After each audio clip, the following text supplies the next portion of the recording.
Right, top 10 Premier League strikers.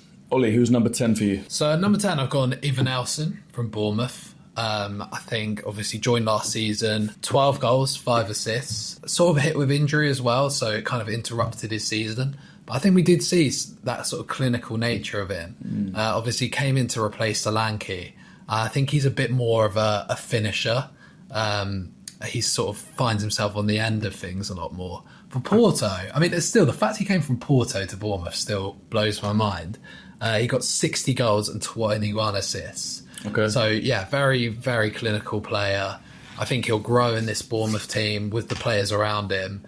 And I expect if he has an injury-free season, he could have a really good season this year. Yeah, good player. I think, alongside Cliver, alongside Semenyo, that was a dangerous attack last year. Yeah. And they managed to keep all of them, which is great for a team like Bournemouth. You'd expect an attack like that to get ripped apart. So, yeah, good player. I've got Liam Delap, number 10. Right. Obviously, great season at Ipswich. Scored 12 goals for a newly promoted team. And yeah, we've seen him get I'm not going to say big move because obviously the money was relatively small compared to today's market, £30 million, but he had a release clause. I think if he didn't have that release clause, he would have gone for at least 40, 45, maybe pushing 50. But I think it'll be a really good signing for Chelsea. I think he's a good player, he's clinical. We saw it in some big games last season, big kind of clutch moments for Ipswich. And yeah, I think he's going to improve. So I've got him at 10. How would you say he's going to do under the spotlight at Chelsea? I don't think he's going to be the main man, which is a good thing. Yeah. I don't think he has to be. Obviously, they brought in João Pedro, who's also on my list. But I think that's good for Liam Delap, that he doesn't have to come in and be Chelsea's star man. Like you see strikers come into top teams sometimes, young strikers. You saw it with Højlund at Man United and Xerxes and some of these other players that come in, they're young players, and all the pressure's on them to score goals, which is the hardest thing to do in football. Yeah. And it's like, unless you're like top level, if you're young, it's so difficult. So I think them bringing in Liam Delap and João Pedro and the pressure kind of being off where they can rotate, or if one's not playing well, I think it will suit him better. Yeah. And number 9, gone for your boy, Hugo Ekitike. 9. Number 9, yeah. He's still got a lot to prove. I think he's a really, really good player. He's impressed me since he's come in. I watched him quite a lot in pre-season. Obviously watched him the Community Shield and then the first game against Bournemouth. I thought he was very, very good. Took his goal nicely.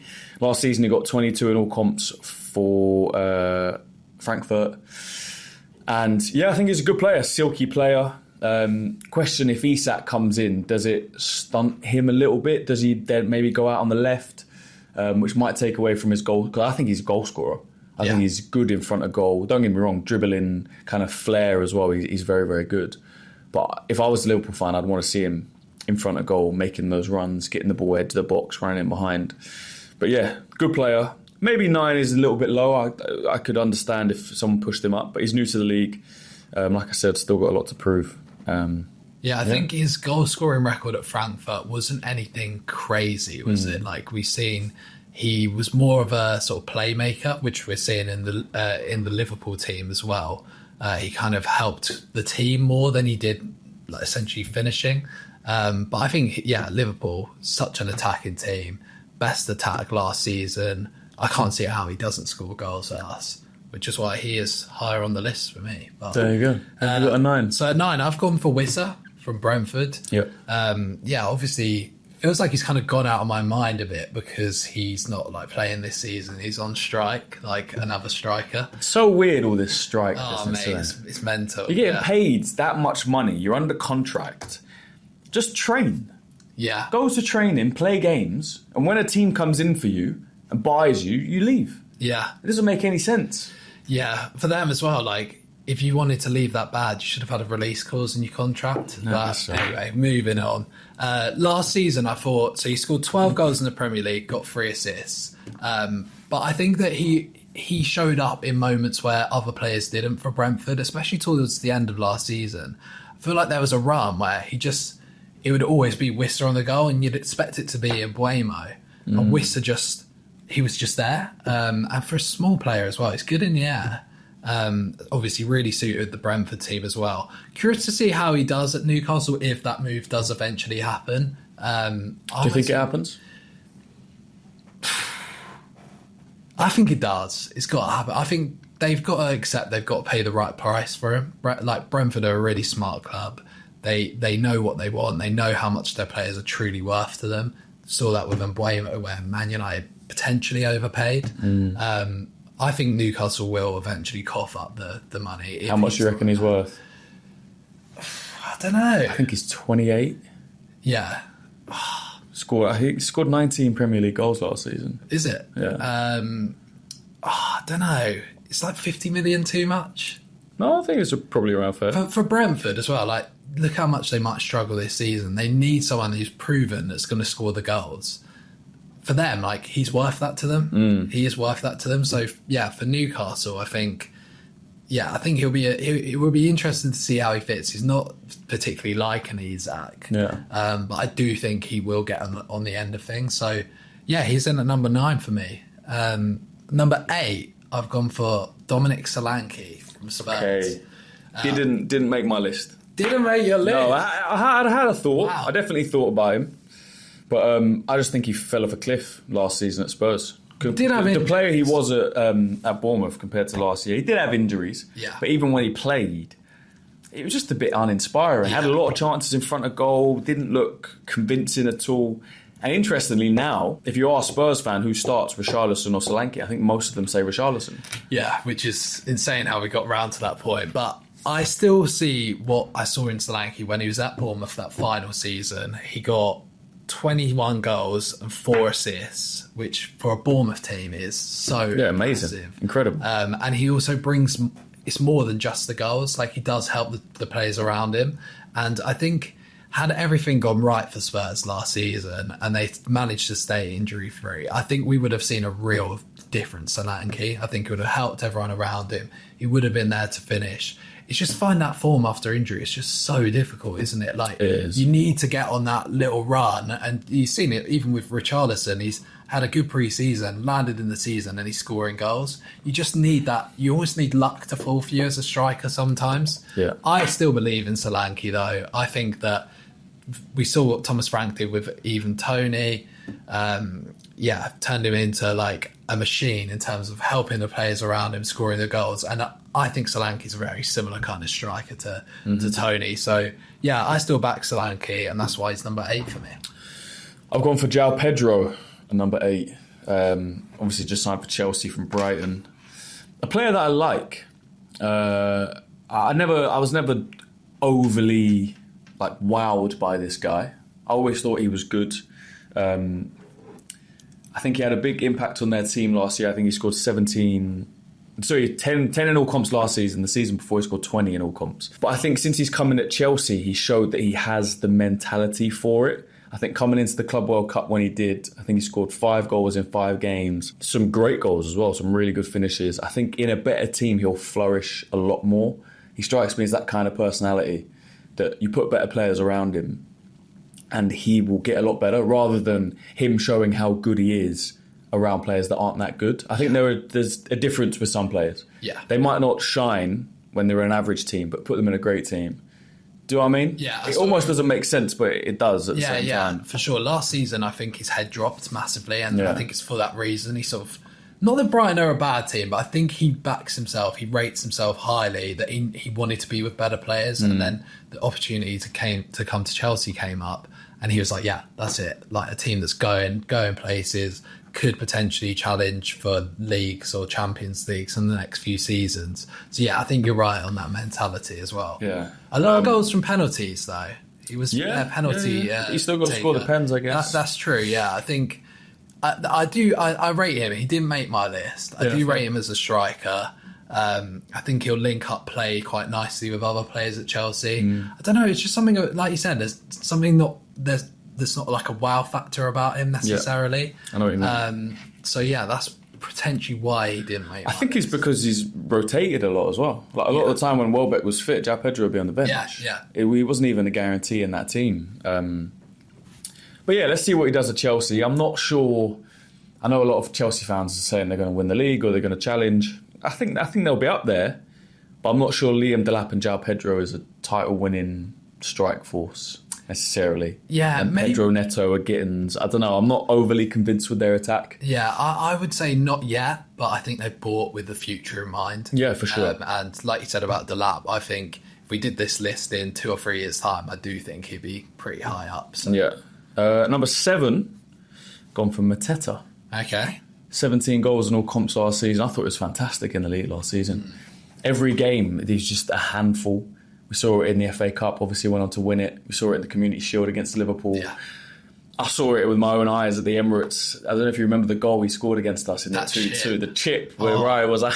Oh, my God. And he also scored, I was at the game, the Carabao Cup game. I think Jesus scored a hat-trick and he scored in that game. It's just a handful, man. Yeah. Just put him in front of goal, he'll score. He's clinical. I think under Glasner, his game has evolved. It's crazy, His mentality's got a lot better. I think the fans love him. That celebration where he kicks the corner flag. Yeah. He's just like a proper Premier League player. Yeah. And I wouldn't be surprised if maybe January or somewhere he gets a bigger move. I think he's a player that I really like. Yeah, interestingly, he got linked to Liverpool this summer. And I think I was saying to producer Fred earlier, not that I'd rather have him than Isak. That's not what I'm saying. But I think if we're going down the route of Ekitike, having someone like Mateta to come on in the last 15 minutes, say, that's just going to run at defenders, really physically strong, offers something so different, very powerful kind of player, actually might be quite a good move for us and would cost a lot less, that's for sure. Yeah. But yeah, it was that season, the year before, 23-24, when Glasner first came in, got 19 goals and 6 assists, and that's when the whole boom, boom, boom, Mateta stuff was happening, and he was looking like R9, shirt tucked in, just bullying, going through defenders. It was crazy to see. So yeah, he's slightly higher up on my list. Okay. But at number 7, I have gone for Hugo Ekitike. Obviously, you covered him already. I think he's going to be a real important piece at Liverpool. Again, interesting if Isak comes in, I do think that's going to slow his development down. But it looks like a real tricky little player. No, he does. Loves to drop deep as well. The one thing I've really wanted to see from a striker for us since Slots come in is for them to drop deep and link up play. And we saw that so nicely with the goal he scored, where dropped deep, played it with McAllister, made a really nice run through the middle, and McAllister found him. I've been so excited to see a player like that join us. So I think it has loads of potential, and only 23 as well. So again, I think if we do this list in a year's time, I think he'll be a lot higher up. And I'm excited to see more of him in a Liverpool shirt. Number 6, I've gone Mateta. So sort of already covered it, but great player. My 6 is Wissa, who also we've spoken about. Good player. I think he gets that move to Newcastle. Bit of a shame for Brentford to lose Mbermo, lose Wissa, lose their manager, lose Norgard.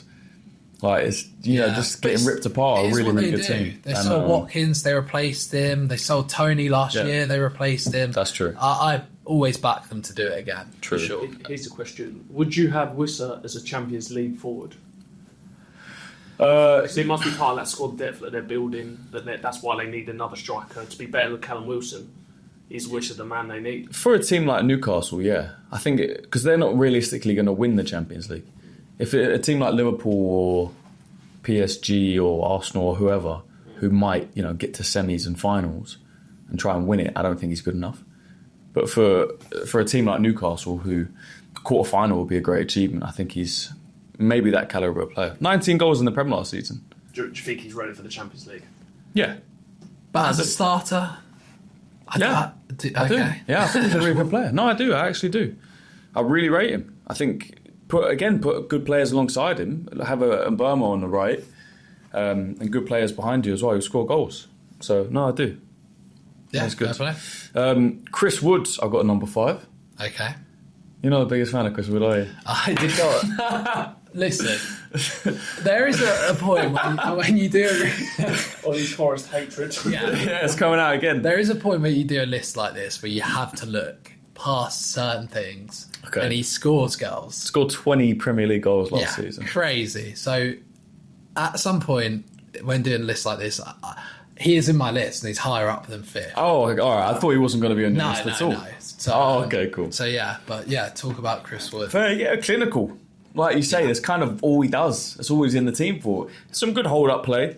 But I think the way they played last season, transition, fast breaks with Elanga and Hudson-Odoi, Gibbs-White, like it was just perfectly set up for him. Yeah. Just to be on the end of everything. So much space in behind. He's not the quickest, but he was always getting in behind. Strength, one-on-one finishing, he's great. We saw it already. I'm pretty sure he scored 2 goals in their first game, didn't he? So yeah, just the finisher. I'm pretty sure, is he 34, 35 years old as well? It's crazy.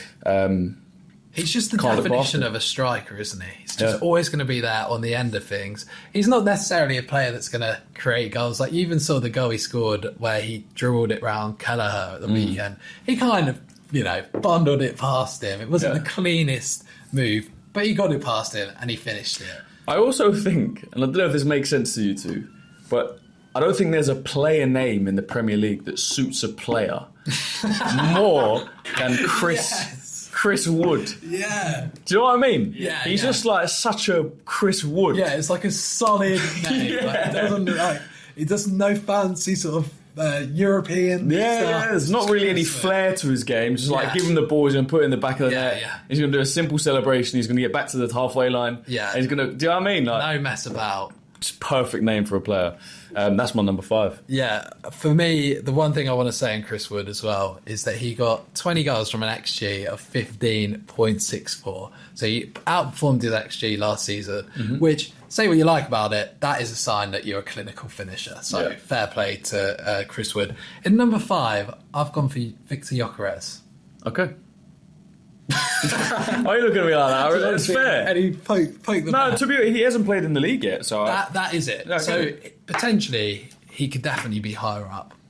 Want to see him in the league first. Want to see how well he does. But the fact that he scored 97 goals in 102 games for Sporting, you can't look past that. Like that is an excellent goal scoring record. He also got 28 assists, which that I was like, wow, didn't know he had that to his game as well. But yeah, he plays on transition really well. Obviously a really clinical finisher. A lot of people are saying like he has the vibe of Haaland when he first came to the league, of just like, I'm going to get the goal here. I'm going to be on the end of things. Yeah. And he has that, he clearly has that clinical nature about him. But yeah, the reason he's slightly lower down for me is because I'm not seeing it in the Prem yet. So yeah, he's in at number 5. Chris Wood's number 4. Okay. I've gone for Ollie Watkins at number 4. Okay. Last season, 17 goals in all comps. The season before, 27 in all comps. So a slight drop-off. Interesting player. I thought he would get a move. This summer looked like the year. Yeah, it did. Because what is he, 30, 31 now? It's looking like that was his last chance. But I think he's probably happy at Villa as well. Like, he's their main man, their star guy. Obviously, Duran left, so he was back to being their star man. Maybe he's 29, actually. Yeah, he's around that. But yeah, just, again, almost a Chris Wood-style player with a bit more pace, a bit more flair. Just a finisher. Coming from the Championship where he cut his teeth at Brentford, obviously, to Villa. And yeah, just been a very good, consistent player. Yeah. I know Arsenal obviously tried to get him in January and they rejected it. So maybe that was his chance for a move. Maybe he just will be at Villa for a couple of seasons and then lead the league. But yeah, consistent player. I think he gets in any squad in the Premier League.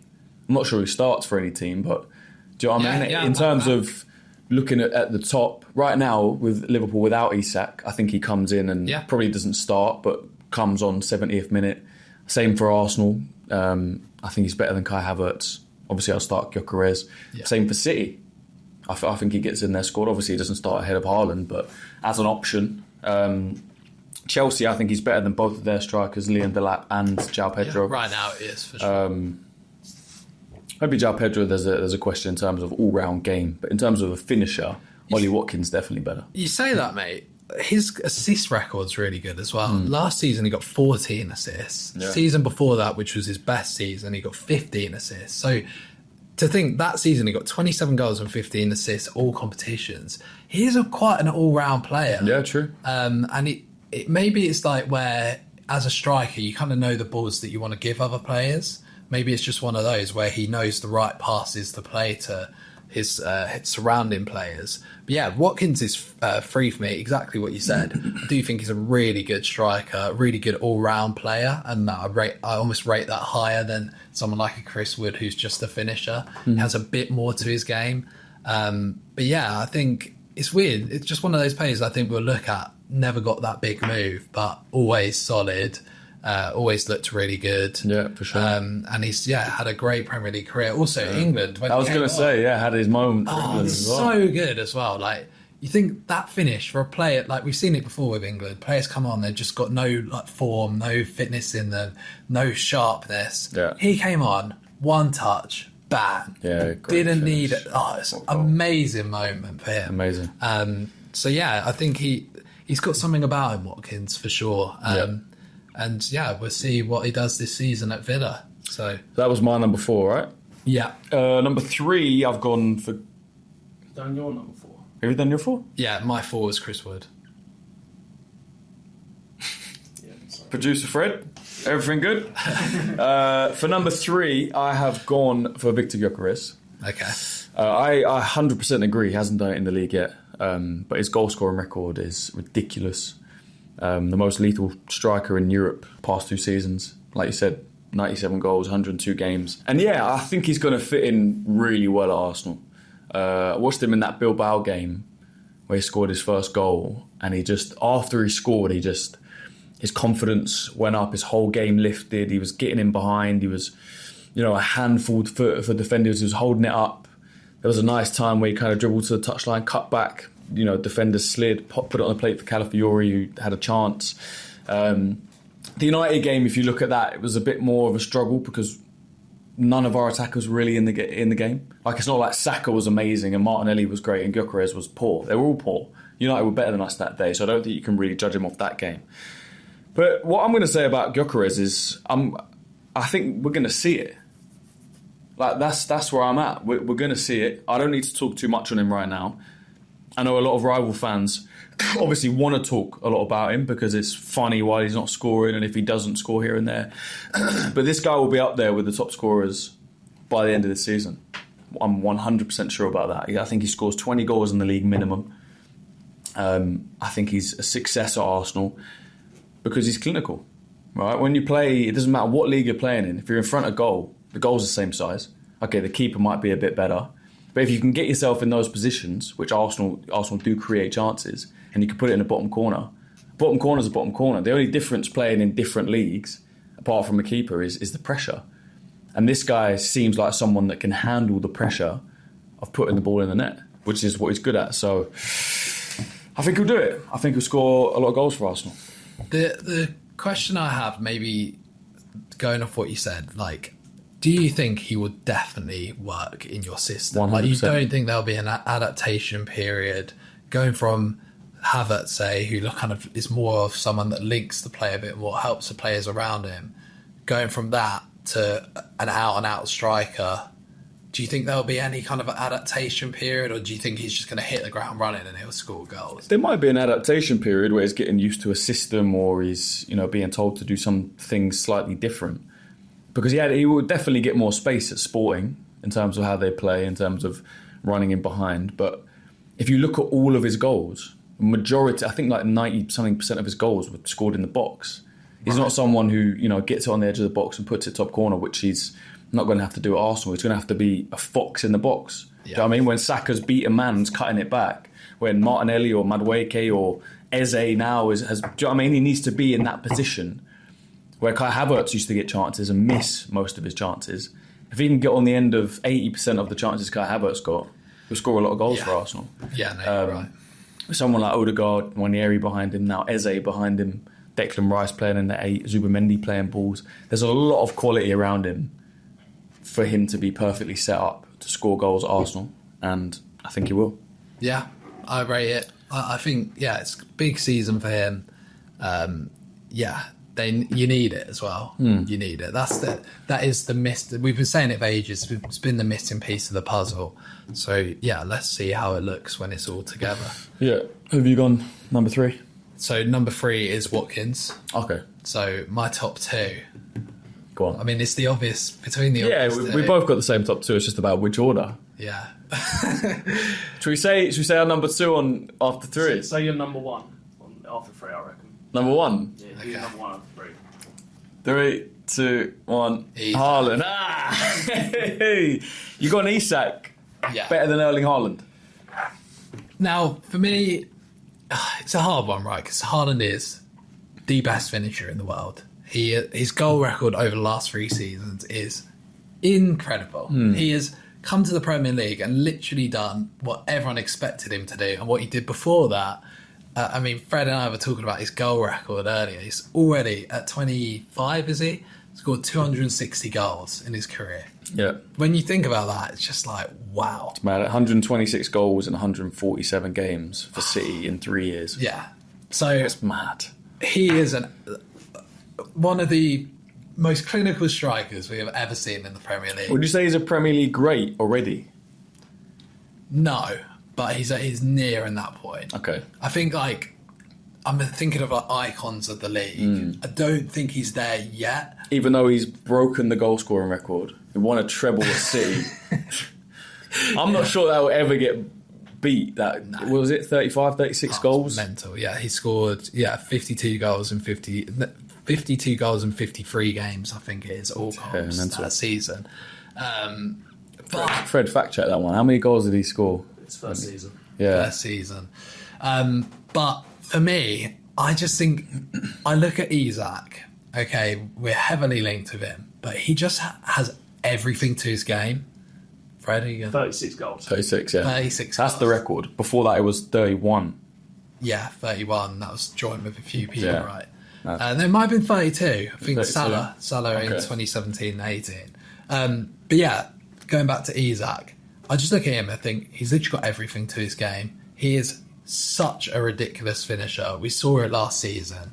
Some of the goals he was scoring where he was banging it in from outside the box, slotting it in either side, just had everything in his locker in terms of finishing.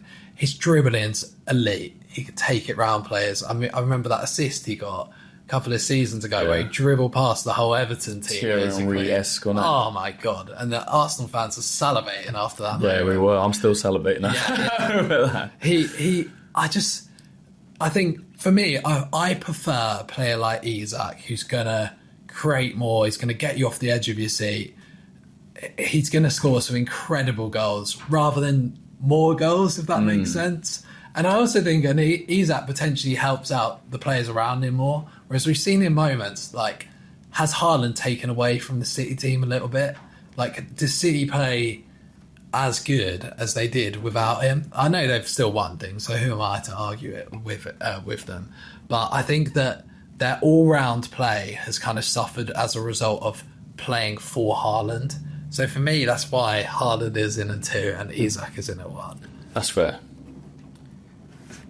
I completely get it. For me, it was close as well. It wasn't clear. And it's crazy how close it is considering how good Haaland has been. Yeah. Like the goals, for it to be close and for Haaland, like the amount of goals Haaland's got, that says a lot about Isak, in my opinion, about It does. how good he is. Yeah. I echo everything you say. I could easily swap it round. I have said before that I think Isak's the best number 9 in the league or best striker in the league. I think, this is where it's tough because best striker or best goal scorer or best finisher, it's all kind of different questions that are very, very close. If you're talking all round in terms of their whole game, it's Isak. If you're talking finisher, goal scorer, depending on what you're in the team for, then it's Haaland. So, yeah, I agree. Number 1 and 2 is very close. I put Isak second. 27 goals will come to last season. Incredible. I think it was 23 in the league. Haaland got 22 in the league last season, but City won at their best. And I've gone Haaland 1. But yeah, like I said, it could easily be the other way around. I've got a question for you, right? So if you were to take them out of their teams and to put them each into every other team, who do you think does better? Well, again, it depends on the players around them and the system. If Pep built that system to put Haaland through, give him the ball in front of goal. Do you know what I mean? Whereas Eddie Howe's system last season wasn't necessarily built to give Isak the ball. It was built for Isak to be more involved in the play. Yeah. So if you put this, this is interesting as well because if you put Isak in that treble-winning City team Do you think he scores more goals than Haaland? Don't think he scores more goals, but I think they play better as a result of him being there. By better, do you mean like more exciting to watch? Yeah, more fun to watch. He scores some crazy goals, helps the other players more. My question for me, I think Isak is better. If he goes to any other team in the world, he thrives. Whereas Haaland needs the team to play for him, to even create those opportunities to score those goals. So, yeah, it put Isak in the worst team in the league. West Ham, for instance, he scores loads of goals. Haaland, I think, struggles. For a quarter straight there. I'm joking. West Ham are worse. But yeah, I think Isak still manages to score goals at a better team. Yeah. No, I get you. Well, yeah, look, that's our list. Yeah. Let us know in the comments what your list would be. Let us know your list. Let us know what you disagree with, what you agree with. And we'll see you in the next one.